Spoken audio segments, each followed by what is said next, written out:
హరి ఓం శ్రీ గురుభ్యో నమః. శృతిస్మృతిపురాణానామాలయం కరుణాలయం నమామి భగవత్పాదశంకరం లోకశంకరం. వసుదేవసుతం దేవం కంసచాణూరమర్దనం దేవకీ పరమానందం కృష్ణం వందే జగద్గురుం. ఓం శ్రీకృష్ణ పరబ్రహ్మణే నమః. శ్రీమద్భగవద్గీత అథ షష్ఠోధ్యాయః ఆత్మసంయమయోగః.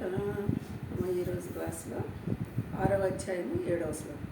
జితాత్మానః ప్రశాంతస్య పరమాత్మా సమాహితః శీతోష్ణసుఖదుఃఖేషు తథా మానావమానయోః. క్రితం క్లాస్లో మనము మనసు ఇంద్రియాలని శరీరాన్ని జయించినటువంటి జీవుడు తనకి తానే మిత్రుడు, తనకి తానే శత్రువుగా, జయించలేనివాడు శత్రువుగా మారుతాడని తెలుసుకున్నాం. ఇలా తెలుసుకున్నవాడు ఇంకా ఎలా ఉంటాడు? ఇలా తెలుసుకున్న యోగి, ఇక్కడ జ్ఞాని అనొచ్చు, యోగి అనొచ్చు. ఈ వ్యక్తి ఎలా ఉంటాడంటే శీతోష్ణ సుఖ దుఃఖేషు, అంటే శీతలమైన ఉష్ణమైన, ఇప్పుడు మనం ఎండ ముదిరిపోయిందని ఓ గగ్గులు, అలాగే చలి ఈ ఏదైనా సరే కాలానుగుణంగా ఉష్ణాన్నైనా శీతలాన్నైనా దుఃఖాన్నైనా సంతోషాన్నైనా సమంగా తీసుకోగలుగుతాడు. అంటే ఇది ధర్మం అంతే. సుఖ దుఃఖాల జీవితంలో పగలు రాత్రిలాగా, ఎండావాన చలి ఇలా ఇవి సమం అని తీసుకుంటాడు.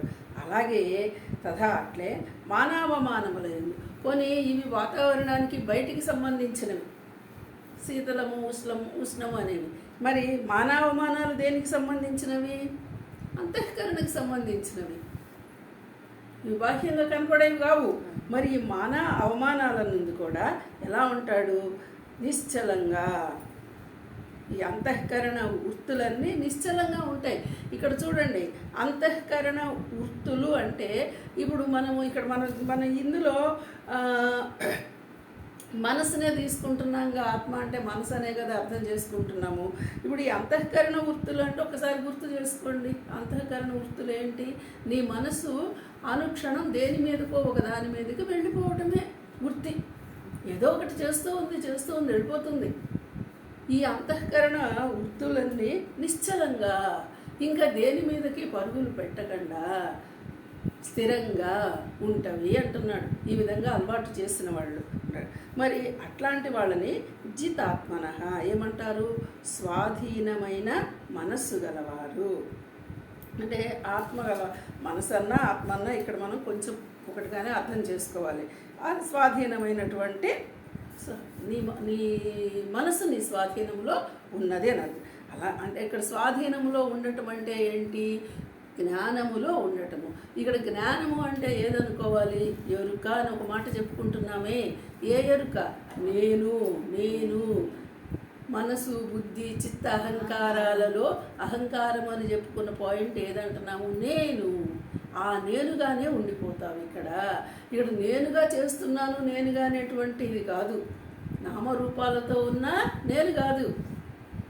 వీటిలన్నిటికీ మనసు, బుద్ధి, చిత్తం కంటే అధీనమైన ఉన్నటువంటిది ఆ నేను తానుగానే ఉండిపోతాడు. ఇది జ్ఞానం. ఈ ఎరుకలో ఉంటాడు అని చెప్తున్నారు. మరి అలాంటి వాళ్ళు పరమాత్మ, సచ్చిదానందమైనటువంటి పరమాత్మతోనే. ఇప్పుడు పరమాత్మ నేను వేరు కాదు కదా. ఇది తెలుసుకొని పరమాత్మ యందే సమాహిత, చక్కగా స్థితుడై. ఇక్కడ స్థితత్వము అంటే స్థిరత్వము, చక్కగా కూర్చోగలిగిన వాడు. బాహ్యంగానేమో స్థిరత్వం ఉంటుంది దేహానికి, మనసుకి స్థిరత్వం వచ్చింది.